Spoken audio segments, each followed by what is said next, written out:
ಓಂ ಶ್ರೀ ಗುರುಭ್ಯೋ ನಮಃ ಹರಿಃ ಓಂ. ಓಂ ಕಾತ್ಯಾಯನಾಯ ವಿದ್ಮಹೇ ಕನ್ಯಾಕುಮಾರಿ ಧೀಮಹಿ ತನ್ನೋ ದುರ್ಗಿ ಪ್ರಚೋದಯಾತ್. ಓಂ ಶ್ರೀ ಶಿವಂ ಗುರುಭ್ಯೋ ನಮಃ. ಆತ್ಮೀಯ ವೀಕ್ಷಕರಿಗೆಲ್ಲರಿಗೂ ಕೂಡ ಚಂದ್ರಶೇಖರ್ ಮಾಡುವಂತಹ ಆತ್ಮೀಯ ನಮಸ್ಕಾರಗಳು. ಎಲ್ಲರಿಗೂ ಕೂಡ ಜ್ಯೋತಿರ್ಮಯ ನಾಡಿ ಆಸ್ಟ್ರಾಲಜಿ ಯೂಟ್ಯೂಬ್ ಚಾನಲ್ಗೆ ಸ್ವಾಗತವನ್ನು ಬಯಸ್ತಾ, ನಾವು ಈ ದಿನ ನೋಡಿ ಆಸ್ತಿಯನ್ನ ಖರೀದಿ ಮಾಡುವಂತಹ ಒಂದು ವಿಚಾರ, ವಾಹನವನ್ನು ಖರೀದಿ ಮಾಡುವಂತಹ ಒಂದು ವಿಚಾರ, ಇನ್ನು ಜಮೀನನ್ನ ಖರೀದಿ ಮಾಡುವುದಕ್ಕೆ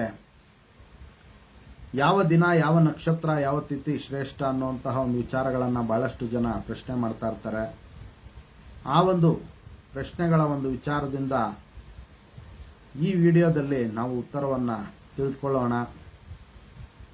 ನೋಡಿ, ವಿಶೇಷವಾಗಿ ಮನೆಯನ್ನ ಖರೀದಿ ಮಾಡುವಂತಹ ಒಂದು ವಿಚಾರ ಆಗಿರ್ಬೋದು, ಅಥವಾ ಭೂಮಿಯನ್ನ, ನಿವೇಶನವನ್ನ ಖರೀದಿ ಮಾಡುವಂತಹ ಒಂದು ವಿಚಾರಗಳಿಗೆ ಬುಧ, ಗುರು, ಶುಕ್ರವಾರಗಳು ಅತ್ಯಂತ ಶ್ರೇಷ್ಠ ಮತ್ತು ಶ್ರೇಯಸ್ಸನ್ನು ಉಂಟು ಮಾಡುವಂತಹ ವಾರಗಳಾಗಿರುತ್ತೆ.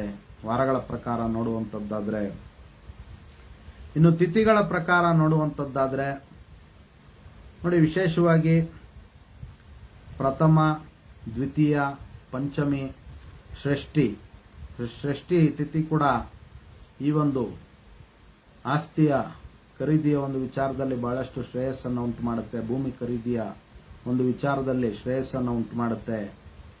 ಇನ್ನು ಸಪ್ತಮಿ, ದಶಮಿ, ತ್ರಯೋದಶಿ, ಏಕಾದಶಿ ಈ ದಿನಗಳು ಕೂಡ ಅತ್ಯಂತ ಶುಭ ಫಲವನ್ನ ಉಂಟು ಮಾಡುತ್ತೆ. ಈ ಒಂದು ತಿಥಿಯಲ್ಲಿ ಮತ್ತು ವಾರದಲ್ಲಿ ಆಸ್ತಿಯನ್ನ ಮತ್ತು ನಿವೇಶನವನ್ನ, ವಾಹನವನ್ನ ಖರೀದಿ ಮಾಡುವಂಥದ್ದು ಬಹಳಷ್ಟು ಶ್ರೇಯಸ್ಸು ಉಂಟು ಮಾಡುತ್ತೆ ಅನ್ನುವಂತಹ ಒಂದು ವಿಚಾರಗಳನ್ನ ನಾವು ತಿಳ್ಕೊಬಹುದಾಗಿರುತ್ತೆ. ಇನ್ನು ನಕ್ಷತ್ರದ ಪ್ರಕಾರ ನೋಡುವಂಥದ್ದಾದ್ರೆ ನೋಡಿ, ಮೃಗಶಿರ ನಕ್ಷತ್ರ, ಪುನರ್ವಸು, ಆಶ್ಲೇಷ ನಕ್ಷತ್ರ, ಮಘ ನಕ್ಷತ್ರ, ವಿಶಾಖ ನಕ್ಷತ್ರ, ಅನುರಾಧ ನಕ್ಷತ್ರ, ಮೂಲ ನಕ್ಷತ್ರ, ರೇವತಿ ನಕ್ಷತ್ರ ಈ ನಕ್ಷತ್ರಗಳಲ್ಲಿ ವಿಶೇಷವಾಗಿ ಭೂಮಿಯನ್ನ ಮತ್ತು ಮನೆಯನ್ನ ಕೊಂಡ್ಕೊಳ್ಬಹುದಾಗಿರುತ್ತೆ, ವಾಹನವನ್ನ ಕೊಂಡ್ಕೊಳ್ಬಹುದಾಗಿರುತ್ತೆ.